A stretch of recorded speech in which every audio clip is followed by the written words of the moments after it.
सुप्रभात बच्चों, मैं लवकेश गुप्ता टीजीटी हिंदी माँ कल्याण का पब्लिक स्कूल पेंडा रोड छत्तीसगढ़ से।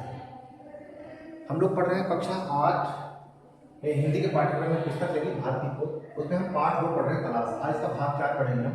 इसका टॉपिक है भारत की तलाश। इसके पहले हमने पढ़ा था भारत की शक्ति और सीमा, और हमने भारत की शक्ति और सीमा को पहचाना था कि भारत की शक्ति और सीमा क्या थी, किस कारण से उसका पतन हुआ, ठीक है, किसका उसकी शक्ति कहाँ तक थी, ये सब चीज़ हमने जाना। आज हम लोग पढ़ेंगे भारत की तलाश। तो आइए चलते हैं पाठ की तरफ। ये सारी बात वो जेल में लिख रहे हैं, जवाहरलाल नेहरू जी, ठीक है। उनके पास जो भी ज्ञान है, जो चीज़ों को उन्होंने पढ़ा है, समझा, जहाँ जहाँ वो घूमे हैं, उन चीज़ों को देख रहे हैं, ठीक है। उसी के आधार पर वो लिख रहे हैं। पुस्तकों, प्राचीन स्मारकों और विगत सांस्कृतिक उपलब्धियों ने मुझ में एक हद तक भारत की समझ तो पैदा की, लेकिन मुझे उससे संतोष नहीं हुआ। पुस्तकों, प्राचीन स्मारकों और विगत सांस्कृतिक उपलब्धियों, भारत ने जो सांस्कृतिक उपलब्धियां अर्जित की थी, उसने मुझे एक हद तक भारत की समझ तो पैदा की, ठीक है। मेरे अंदर भारत की एक समझ पैदा हुई, ठीक है। मैं आपको पहले ही बता रहा हूँ, इसके पिछले वाले पार्ट में, ठीक है, जिसमें भारत की शक्ति और सीमा है, वो ये कहते हैं कि मतलब भारत में जो भी चीज़ है वो उसको वो एक बाहरी आलोचक के रूप में देख रहे हैं। उनको सब कुछ काल्पनिक लगता है कि ये सब भारत में, सच में भारत में था कभी ऐसा था क्या, ऐसा सच में भारत, इतनी बड़ी बड़ी बातें लोग कहते हैं भारत के बारे में, क्या सच में ये था?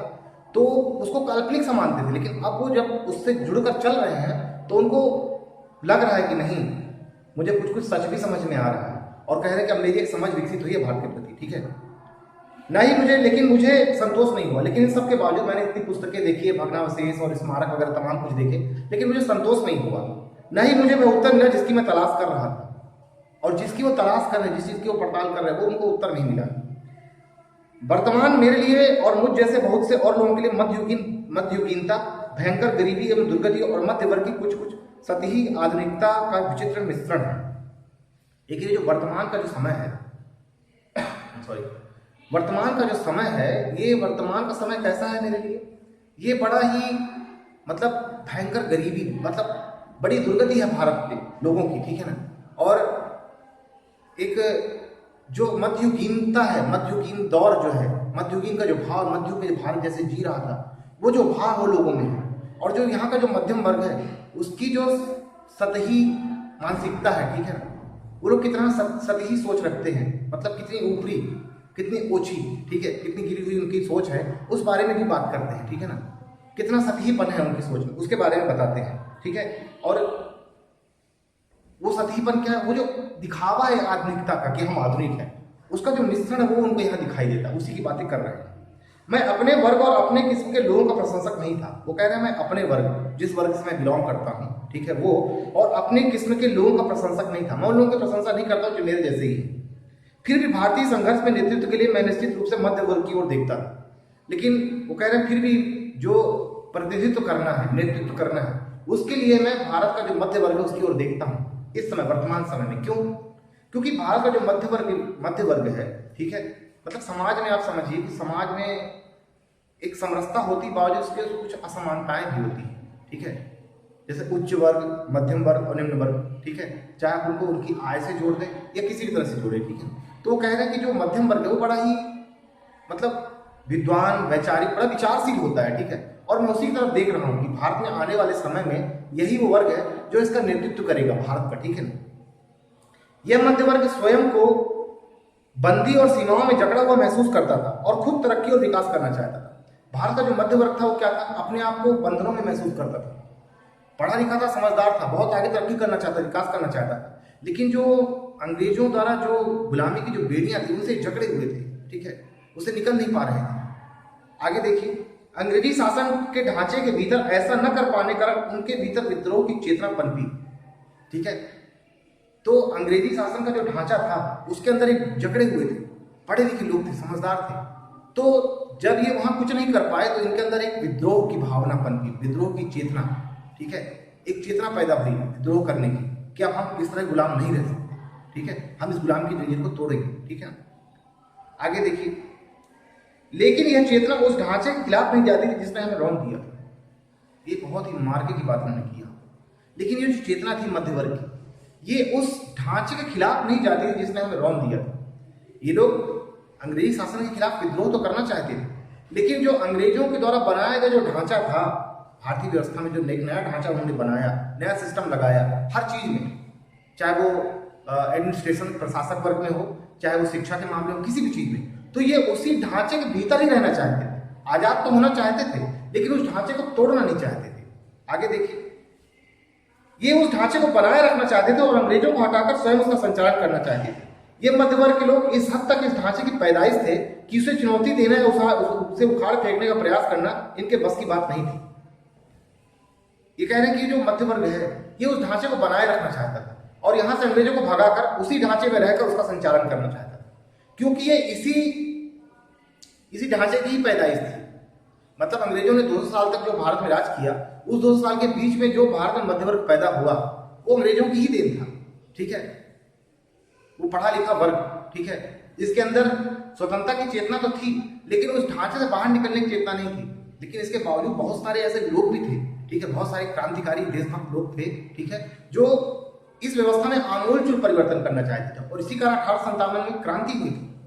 लेकिन कुछ देशद्रोहियों के कारण, कुछ गद्दारों के कारण जो है ये सफल नहीं हो सकी। अगर वो क्रांति होती तो शायद हमारे देश का ढांचा कुछ आज और होता, ठीक है। लेकिन उसके बावजूद देखिए, ये कह रहे हैं कि ये जो ढांचा है इसको उखाड़ फेंकने की हिम्मत इनमें नहीं थी, इनके बस की बात नहीं थी, क्योंकि उसी में तो पैदा हुए थे। उसी ढांचे में पढ़ा लिखा व्यक्ति उसी ढांचे को कैसे उखाड़ के फेंक देगा, कैसे इसको गलत साबित करेगा, कैसे अपनी नई चीजों को फिर से लाएगा, ठीक है। ये उनकी चिंता का विषय था। नई ताकतों ने सिर उठाया और वे हमें ग्रामीण जनता की ओर ले गई, ठीक है। अब नई ताकतें जो है उठ रही है और हमें ग्रामीण जनता की ओर ले गई।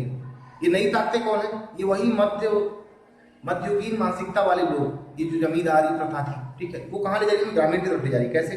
पहली बार एक नया और दूसरे ढंग का भारत उन युवा बुद्धिजीवियों के सामने आया जो इसके अस्तित्व को लगभग भूल ही गए थे या उसे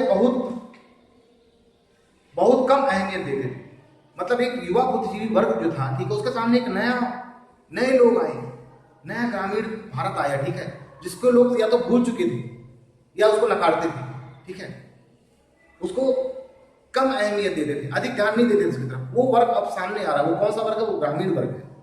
यह दृश्य बेचैन कर देने वाला था, इसलिए कि उसने हमारे कुछ मूल्यों और निष्कर्षों में संदेह उत्पन्न कर दिया। अब ये जो दृश्य है, ये जो परिस्थिति पैदा हो रही है हमारे सामने, ठीक है, उसने हमारे कुछ मूल्यों और निष्कर्षों में संदेह उत्पन्न कर दिया। हमारे जो कुछ मूल्य हमने बनाए थे, कुछ नैतिक मूल्य, ठीक है, और जो हमारे निष्कर्ष हमने निकाले थे, उसमें संदेह पैदा करता है, ठीक है, क्योंकि हमारे निष्कर्ष और मूल्य और उनके निष्कर्ष और मूल्य अलग थे। और ग्रामीण की तरफ क्यों जा रहे हैं हम? गांव की तरफ क्यों जा रहे हैं? क्यों? हम भारत की तलाश कर रहे हैं और भारत गांव में बसता है, ठीक है। आगे देखिए, तब हमने भारत के वास्तविक रूप की तलाश शुरू की और इससे हमारे भीतर इसकी समझ और द्वंद्व दोनों ही पैदा हुए। हमने भारत की एक नई तलाश शुरू की, तो इसके कारण हमारे अंदर एक समझ तो पैदा हुई कि भारत असल में है कहाँ, लेकिन एक द्वंद्व भी पैदा हुआ। द्वंद्व का मतलब होता है कि माने या ना माने जैसी स्थिति, ठीक है ना, इधर भी और उधर भी। कुछ लोग इस ग्रामीण समुदाय से पहले से परिचित थे, इसलिए उन्हें कोई नया उत्तेजक अनुभव नहीं हुआ।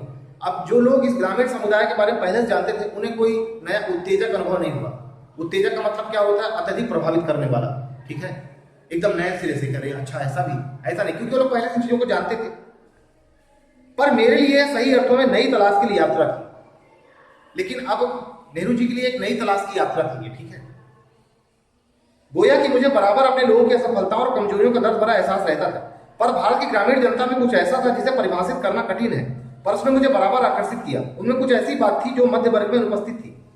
अब कह रहे हैं कि भारत की जो असफलता थी और यहाँ जो लोगों ने कष्ट भोगा, उसका दर्द मुझे बहुत था, ठीक है। लेकिन यहाँ के जो ग्रामीण लोग थे वो इस मध्य वर्ग से बहुत अलग थे। जो भारत का मध्य वर्ग था और भारत का जो ग्रामीण वर्ग था वो इससे बहुत ही अलग था, ठीक है, और वो बराबर नेहरू जी को अपनी तरफ आकर्षित करता है, ठीक है। मतलब कुछ ऐसी बात थी इनमें जो मध्य वर्ग में नहीं थी। आगे देखिए, मैं आम जनता की अवधारणा को काल्पनिक नहीं बनाना चाहता। वो कह रहे हैं कि आम जनता की जो अवधारणा है, जो कॉन्सेप्ट है, जो विचार है, मैं उसको काल्पनिक नहीं बनाना चाहता कि ये लोग जो सोचते हैं वो कपोल कल्पित कल्पनाएं हैं। मैं ऐसा नहीं बोलना चाहता उन्हें, ठीक है। मेरे लिए भारत के लोगों का अपनी सारी विविधता के साथ वास्तविक अस्तित्व है। वो कह रहे हैं मेरे लिए भारत के जो भी लोग हैं, ठीक है, उनका अस्तित्व जो है उनकी सारी विशेषताओं के साथ है। वो जो भी चीजों को मानते हैं, ठीक है, जिस पर भी बिलीफ रखते हैं, उन सबके साथ मैं उनको स्वीकारता हूं। उनको अलग करके उनको नहीं स्वीकारता। उनकी विशाल संख्या के बावजूद मैं उनके बारे में अनिश्चित समुदायों के नहीं, व्यक्तियों के रूप में सोचने की कोशिश करता हूं। इतनी बड़ी विशाल संख्या भारत में लोगों की, तो मैं उनको अलग अलग समुदाय करके नहीं सोचना चाहता, मैं उनको एक व्यक्ति के रूप में सोचना चाहता हूँ। हाँ, ये व्यक्ति है। अगर मैं समुदाय करूंगा तो हजारों समुदाय में अलग अलग कर दूंगा, ये नेहरू जी कहना चाह रहे हैं। लेकिन समुदाय में नहीं बांटना चाहता, मैं उनको एक व्यक्ति के रूप में सोचना चाहता हूँ, ठीक है। क्योंकि मैंने उनसे बहुत अपेक्षाएं नहीं रखी, शायद इसलिए मुझे निराशा भी नहीं हुई। मध्य वर्ग से तो बहुत उम्मीद थी नेहरू जी को, लेकिन ग्रामीण वर्ग से इनको ज्यादा अपेक्षाएं नहीं थी, ज्यादा उम्मीद नहीं थी, इसलिए उनको ज्यादा निराशा भी नहीं हुई। मैंने जितनी उम्मीद की थी उससे कहीं अधिक पाया। अब उनको लगता है कि जितना मैंने उम्मीद किया था कि इनसे मुझे क्या मिलेगा, उससे कहीं ज्यादा अधिक मुझे मिला। मुझे सूझा कि इसका कारण और इसके साथ ही उनमें जो एक प्रकार की दृढ़ता और अंतर शक्ति है, उसका कारण भारत की प्राचीन सांस्कृतिक परंपरा है, जिसे उन्होंने कुछ अंशों में अब भी बचाए रखा है। अब जिन बातों ने नेहरू जी को प्रभावित किया, या जो कहते हैं कि मैंने इनसे अधिक उम्मीद नहीं की लेकिन मुझे उससे कहीं ज्यादा मिला, उसका कारण क्या था? उसका कारण है कि जो ग्रामीण जनता थी वो अपनी भारतीय सांस्कृतिक परंपरा के कुछ अंशों को अभी तक बचाए हुए थे। निरंतर प्रहार झेलने के बावजूद सब कुछ टूटा फूटा जा रहा था, बहुत कुछ चीजें टूटी जाए, बावजूद इसके कुछ बहुत महत्वपूर्ण अंशों को उस समुदाय ने बचाए हुए था, ठीक है। पिछले 200 वर्षों में उन्होंने जो अत्याचार झेला है, बहुत कुछ तो उसी कारण समाप्त हो गया। जो भी अत्याचार उन्होंने झेला अंग्रेजों के शासनकाल में, उसके पहले भी शायद, ठीक है, बहुत कुछ तो नष्ट हो गया उसमें। फिर भी कुछ तो ऐसा बच रहा है जो सार्थक है, और उसके साथ बहुत कुछ ऐसा है जो निरर्थक और अनिष्टकर है। तो कह रहे हैं कि इसके बावजूद उनके साथ बहुत कुछ ऐसा है जो सार्थक है उन सांस्कृतिक परंपराओं में, जिसको वो अभी तक संजोकर चल रहे हैं। बहुत कुछ ऐसा है जो सार्थक है, ठीक है, बहुत लाभप्रद है, लेकिन बहुत कुछ ऐसा भी ऐसा जो अनिष्टकर है। कहीं ना कहीं संकेत वो उन बातों की ओर भी दे रहे हैं। जैसे भारत में देखिए, जो तमाम प्राचीन परंपराएं चल रही हैं, उसके बावजूद भारत में कुछ मामले ऐसे थे, कुछ चीजें ऐसी थी जो बहुत ही अनिष्टकर थी, जैसे सती प्रथा, जैसे बाल विवाह। इन सब चीजों के ओर भी उनका ध्यान आकर्षित हो रहा है, वो इन चीजों को भी जान रहे हैं। ग्रामीण क्षेत्रों में सब चीजें होती हैं, ठीक है, तो उसको भी कह रहे हैं कि वो परंपराएं तो जीवित हैं बहुत, जो सार्थक हैं, ठीक है, लेकिन कुछ अनिष्टकर चीजें भी उनके साथ जुड़ी हुई हैं। तो इस पाठ में बस इतना ही बच्चों, इसे अगले वाला पाठ हम लोग अगले भाग में पढ़ेंगे।